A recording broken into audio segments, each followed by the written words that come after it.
Ora viva, Januário, Namíbia em 7 dias, edição de 7 de março de 2022. Coordena o Armando Chicoca, técnica de Esther Kulembe e Paulo Fernando. Amanhã, 8 de março, comemora-se o Dia da Mulher, numa altura em que algumas mulheres trabalhadoras eventuais dos serviços comunitários no Namibe estão há mais de 2 meses sem salários e pedem, portanto, a intervenção do governo no sentido de resolver os seus problemas. Osias Kashindi, que nós pode fazer relativamente a essa notícia das mulheres trabalhadoras eventuais dos serviços comunitários? Na verdade é uma situação preocupante, porque nós entendemos que a questão do salário ela é feita em função das atividades laborais que cada um dos funcionários acaba por exercer. E uma situação dessa, principalmente que as pessoas quando labutam esperam os seus ordenados no final do mês. E me parece que a questão da dificuldade dos colaboradores na administração municipal é uma questão que se arrasta ao longo dos tempos. Porque já tivemos N situações de que existiam funcionários que estavam até 8 meses no passado. Eu acho que a própria administração poderia buscar um handicap muito importante para isso. Ou terciarizar os serviços da questão da recolha de lixo, para que surja uma contratação pública e existe uma empresa que gera a questão da recolha de lixo, ou ainda assim, dentro do seu orçamento, criar um orçamento suficiente para a questão de despesa com custo com o pessoal, para evitar com que este pessoal que trabalha no regime de colaboração tenha sempre os seus ordenados a tempo e hora. Veja que nós estamos no mês de março, em que provavelmente é aquele mês em que as pessoas procuram mais publicitar os feitos da mulher, apesar de que os feitos da mulher são publicitados todos os meses. Entendemos que este é um mês especial porque nós temos, para a nossa realidade, o 8 de março, que é o Dia Internacional da Mulher. Então é preciso que, apesar deste mês estar em foco, olhado para as mulheres, mas não significa que as mulheres só se alimentam no mês de março. Precisamos de fazer aqui uma valorização sobre aquilo que é o papel da mulher. Olhar para a questão da mulher, precisamos de cá entender que a mulher é mãe, a mulher é cuidadora, a mulher é protetora, e muitas vezes ela tem de duplicar as suas mãos para que realmente ela possa criar essas condições necessárias para os seus filhos, porque a primeira coisa, ela tem essa grande responsabilidade de cuidar da casa, a grande responsabilidade de cuidar do marido, de cuidar dos filhos. Então é a mulher a multiplicar-se cada vez mais. Numa só mulher podemos encontrar todas essas grandes valências. Então é preciso que nós começamos a valorizar a mulher sobre os seus grandes atos que ela faz para também o próprio desenvolvimento da própria sociedade, para o desenvolvimento da própria, da educação da família. Porque a grande responsabilidade que a mulher tem, nós não podemos dizer que são a mesma responsabilidade que nós homens temos. Olhando para aquilo que é a preocupação sobre as mulheres, o pessoal de limpeza, que nós estamos aqui a dizer que também andam ali durante esses 2 meses sem salário, são situações que muitas vezes nós já temos nos debatido. Eu às vezes não consigo entender como é que uma entidade patronal fica durante todos esses meses sem dar um valor, sem dar o salário dos seus funcionários, sabendo que nas suas contas entram dinheiro. Será que, na verdade, esses patrões, portanto, que estamos aqui a dizer, os patrões que estamos aqui a dizer, também ficam com esse tempo todo sem dinheiro? Vejamos que às vezes são salários míseros, não é? E acho que não ronda aí talvez menos de 40 mil, podíamos assim dizer, talvez, esses valores. Imaginemos que hoje, com o custo de vida que nós estamos aqui a viver, até o indivíduo que ganha, por exemplo, uns 100 mil sente, portanto,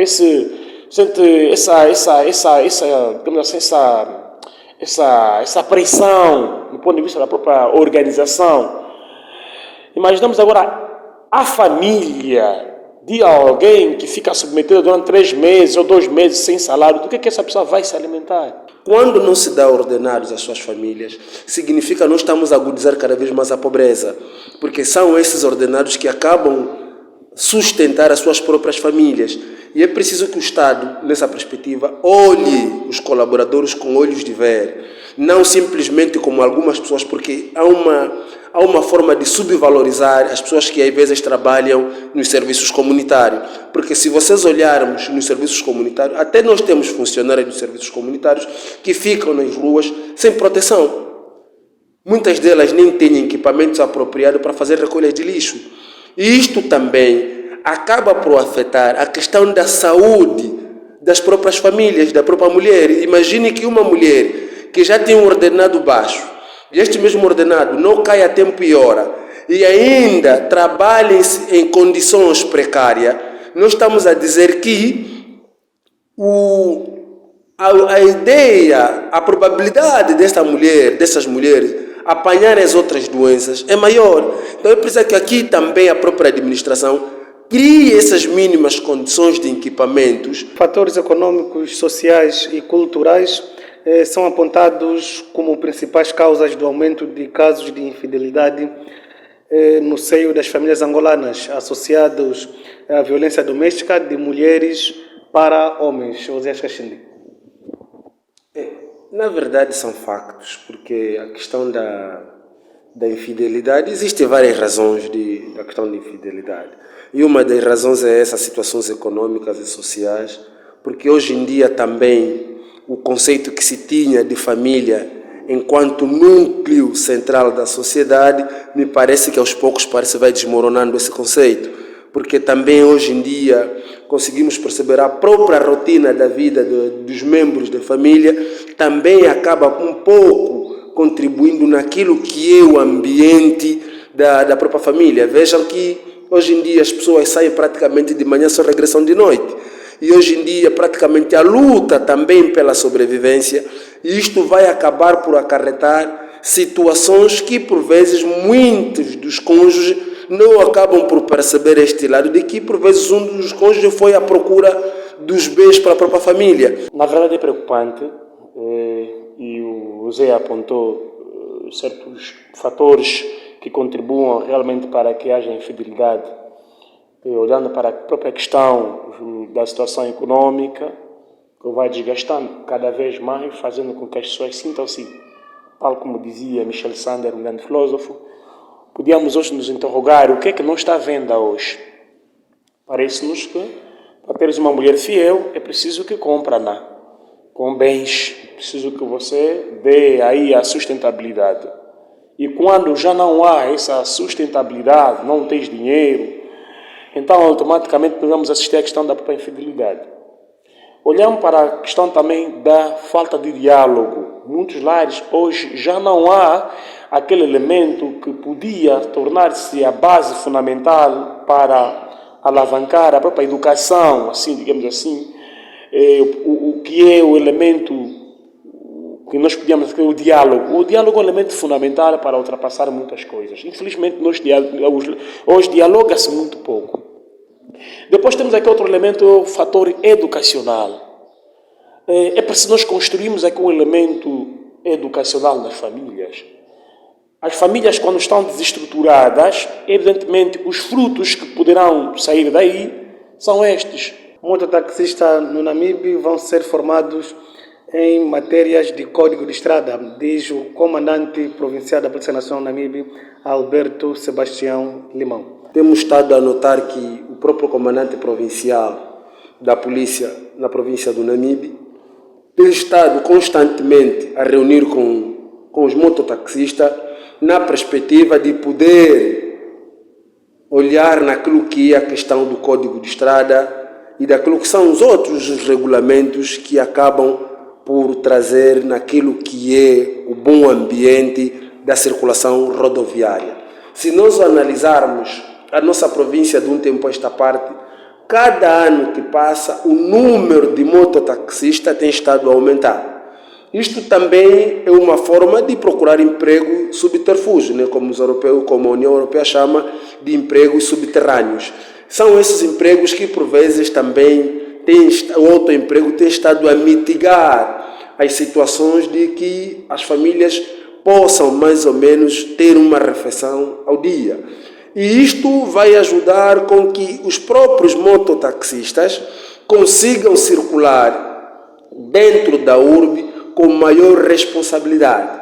Eu só estou aqui a perceber porque sei que de um tempo a esta parte, que a província de Namibe parece já não tem tido a associação dos mototaxistas, né, que é a Motrang, né? Se existe, está ali entre aspas, porque só fiquei surpreendido que existe quando houve aquela situação do tumulto, depois daquele acidente que nós tivemos, que deu uma reação muito forte aos motoqueiros, que foram chamados a tempo e hora, mas a rigor que se sabe, praticamente a Motrang no Namibe não funciona como tal. Na verdade, nós devemos parabenizar o comandante municipal ou provincial por essa iniciativa. Primeiro que nós devemos saber que há muitos nossos mototaxistas que nós temos aqui, o vulgo cupa-patas, que conduzem por hábito. Não conhecem o Código de Estrada. E aquilo coloca cada vez mais em risco aquilo que é, portanto, nós como boleante, como utentes. E quando nós olhamos que há essas grandes iniciativas, essas iniciativas de munir de ferramentas necessárias, não é, no sentido de que esses indivíduos, vulgo cupa-patas, não é, nos taxistas possam exercer com maior responsabilidade tanto a sua atividade, quem sai aqui a ganhar somos todos nós. Porque nós sabemos muito bem que o número de táxis que nós temos aqui na província do Namibe já não consegue, portanto, aglomerar aquela densidade populacional que nós estamos aqui a assistir. A cidade vai cada vez mais crescendo, então os táxis que nós temos aqui são mínimos, ou seja, são pouquíssimos. Então esses cupa-patas não é que têm auxiliado essa grande deslocação dos cidadãos.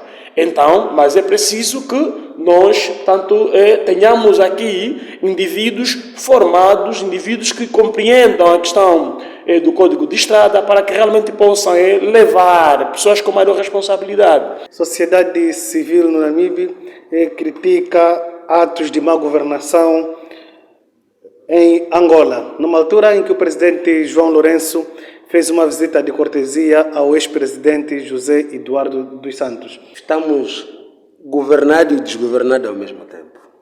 Se nós olharmos o país de 2017 até 2022 que nós estamos aqui a nos comunicar, conseguimos perceber que a situação desse país só agravou-se cada vez mais. Quase em todas as esferas, até na própria coisa que eles gostam muito de se beneficiar, que é a corrupção.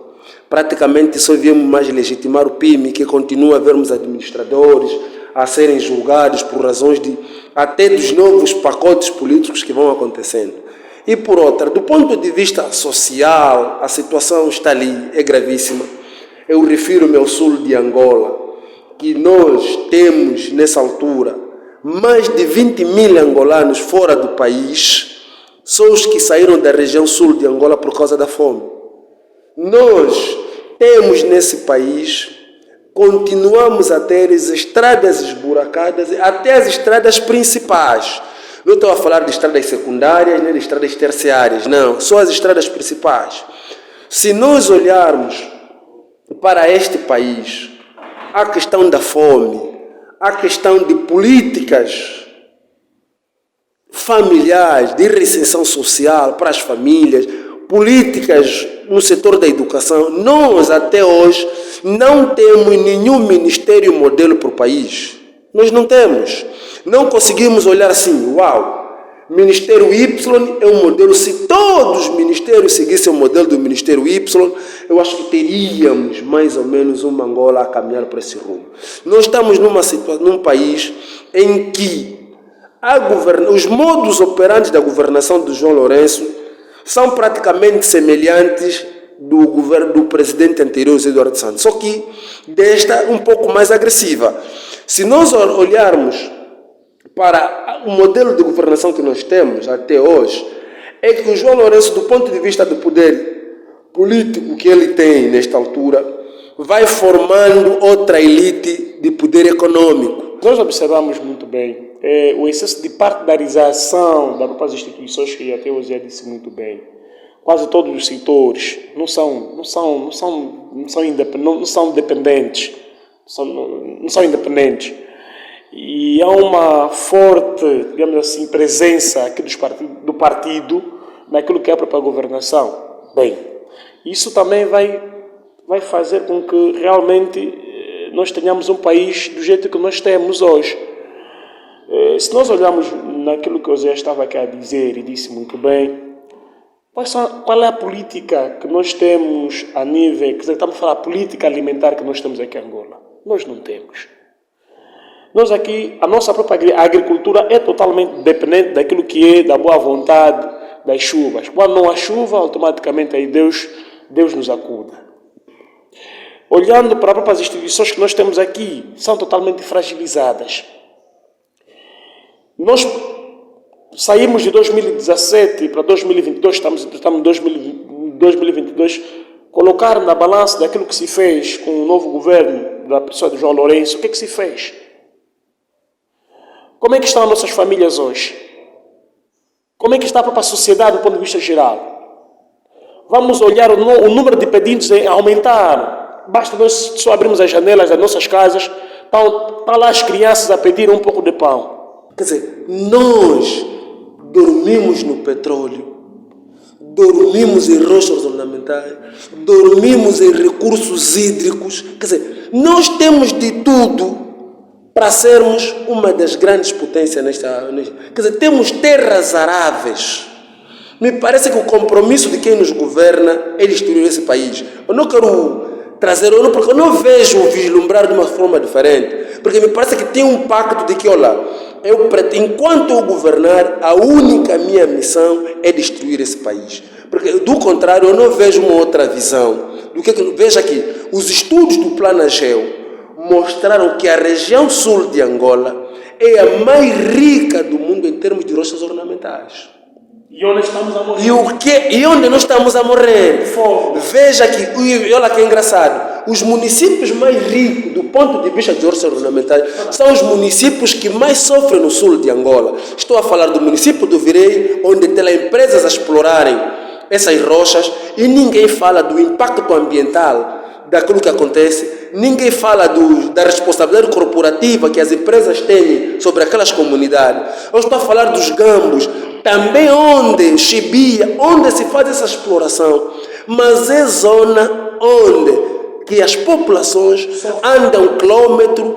Eu tenho informações que temos pessoas que se deslocaram dessas zonas todas, estão todas elas na Namíbia, por causa da fome, e também não querem regressar. A mesma frustração que nós tivemos antes de ontem, sobre a questão da Ucrânia, é a mesma que o governo angolano também teve há tempos quando mandou mais de 10 autocarros Macó para a Namíbia para ir buscar os nossos irmãos que estão lá a morrer de fome, que estão lá como refugiados, aliás. A Namíbia em 7 dias volta a estar no ar daqui a sensivelmente a 7 dias.